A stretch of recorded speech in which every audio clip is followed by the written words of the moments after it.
अस्सलाम वालेकुम friends, welcome back to Top Smarties. Drama serial Baby Baji की बहुएं। वासिफ का काम तो बहुत अच्छे से चलने लगा, ऑफिस भी मिल गया, जिसके बाद वो फरत का शुक्रिया अदा करता है। बहुत थैंक्स मुझ पर एतबार करने के लिए, हमेशा ऐसे ही रहना, तो फिर मैं भी आगे बढ़ता ही जाऊंगा। ऐसे में फरत और वासिफ आज काफ़ी खुश हैं। तो दूसरी तरफ अजरा की परेशानी कम होती ही नहीं, क्योंकि प्रॉपर्टी डीलर ने जमाल को फोन करके पूछ लिया घर किसके नाम लगवाना है, क्या चारों भाइयों के नाम लगवाना है। तो जमाल सोच में पड़ गया और कहने लगा नहीं, चारों के नाम लगवाने की जरूरत ही क्या है। अब वो सोचने लगा कि सिर्फ एक के नाम ही होना चाहिए घर, तो ऐसे में फूफो के नाम हो जाए। वो घर की बड़ी है, माँ की जगह पर हैं, इसलिए जब सारे भाइयों से पूछा तो किसी को कोई एतराज नहीं था। लेकिन अजरा के तो सर पर पड़ गई, उसका तो बस नहीं चल रहा कि पुप्पो को कुछ दे दिलाकर मार ही डाले। अपनी माँ को फोन करती है, ये बुढ़िया तो मेरे सर पर चढ़कर नाचने लगी है, जमाल को इसके अलावा कुछ दिखाई नहीं देता। माँ कुछ तो करो ना, अपने पीर के पास जाओ, कोई तवीज़ करवाओ, इसको इस घर से निकाल बाहर करो, मेरी मदद तो करो ना। ऐसे में अजरा बहुत बेबस हो चुकी है कि आखिर करे क्या। पानी तो सर पर से ऊपर गुजरते जा रहा है और जमाल भी तो बहुत गलत कर रहा है।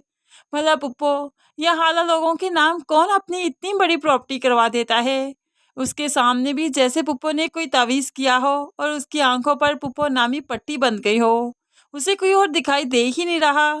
दूसरी तरफ सायरा, जो कि अजरा नाराज है जमाल से, इसलिए सायरा इस बात का खूब अच्छे से फ़ायदा उठाती है। जल्दी से जमाल के लिए चाय ले गई और फिर बेतकल्लुफ हो कहने लगी बाहर घूमने चलें क्या। लेकिन जमाल टाल देता है, नहीं मैं थका हुआ हूँ, अभी तो दुकान से आया हूँ। ऐसे में सायरा बस अपना ही सोच रही है, अपनी बेटी के बारे में कुछ सोचती ही नहीं, जो कि इस बार स्कूल से वापस आई ही नहीं। जो कि अंबर से पहले ही कह रही थी कि वो अपने बाप को ढूंढना चाहती है, पुराने मोहल्ले जाना चाहती है, क्या पता बाप के बारे में कोई सुराग मिल जाए। तो फिर राशि ऐसा ही करती है, स्कूल से वापस घर आने की बजाय अपने पुराने मोहल्ले चली जाती है। जब यहाँ पर पुप्पो बेगम ने देखा कि आशी घर नहीं आई, अंबर घर आई है, तो उससे पूछने चली गई।